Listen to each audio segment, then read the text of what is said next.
నమస్తే అన్న, మరి మీరు ఎక్కడి నుంచి వచ్చి ఎడ్ల పందాలకి? మాది మల్లవల్లి గ్రామం, బాపులపాడు మండలం, కృష్ణా జిల్లా అన్న. ఫస్ట్ టైం ఇక్కడికి మేలచేరు రావడం లేకపోతే ఇంతకుముందు ఎక్కడ? లేదు, ఇది ఈ జతను మనం కొని 3 సంవత్సరాలు అయింది. కేటగిరీలో కొన్నాము. ఏ కేటగిరీ అన్న? కేటగిరీ విభాగానికి కొన్నాము.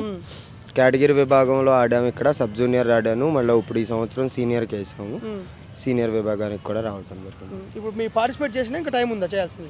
ఎల్లుండి అన్న మా పని. మీకు ఎల్లుండి సీనియర్ విభాగం ఎల్లుండి. అవును. ఇంతకుముందు ఎక్కడన్నా పార్టిసిపేట్ చేస్తారు ఇక్కడ కాకుండా వేరే చోట్ల ఎక్కడ చేశారా? చేసామన్న. ఇప్పుడు ఒక 8-9 పందాలు ఆడాము సీనియర్లో ఆల్రెడీ. ఎక్కడెక్కడ? నరసరావుపేట ఆడాము, చిలకలూరుపేట ఆడాము, నాదెళ్ళ, అన్నంబట్ల వారిపాలెం, జువిగుంటలో తొలిగా ఫస్ట్ పంది ఆడాము అక్కడ. నిన్న మహానంది కూడా ఆడొచ్చామన్న. ఎక్కడైనా ప్రైజులు గెలుచుకురా? ప్రతి చోట ప్లేస్లోనే బయటకు వచ్చాం. ప్లేస్ లేకుండా ఎక్కడ బయటికి రాలేదు. మరి ఇక్కడ గెలవబోతురా? ఆ భగవంతుడు ఆశీస్సులు. అంతేనా?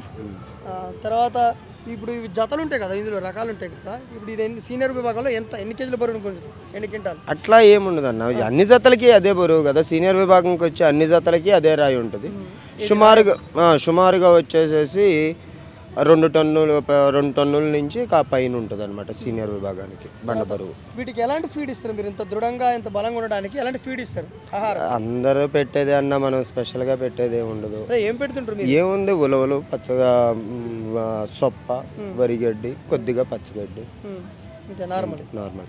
సో మొత్తానికి మహాశివరాత్రి జాతరలో మేలచేరులో వివిధ రాష్ట్రాలకు చెందిన వస్తున్నారు. ముఖ్యంగా ఆంధ్రప్రదేశ్ నుంచి ఈ జాతరకి ఎక్కువగా వస్తున్నట్టు తెలుస్తుంది. ఎడ్ల పందాలని పార్టిసిపేట్ చేస్తున్నట్టు వాళ్ళు ఒక్కొక్క జత కొన్ని వేల కేజీల బరువును లాగడం జరుగుతుంది. ఇందులో గెలిచిన వాటికి ట్రాక్టర్ను కానీ వివిధ రకాలమైన ప్రైజులు కూడా ఇవ్వడం జరుగుతుందని చెప్తున్నారు. వీరు ఇప్పటికే మనతో మాట్లాడిన వారు ఇప్పటికే కొన్ని వివిధ రకాల చోట్ల పార్టిసిపేట్ చేసి బహుమతులు గెలుచుకున్నట్లు కూడా తెలుస్తుంది.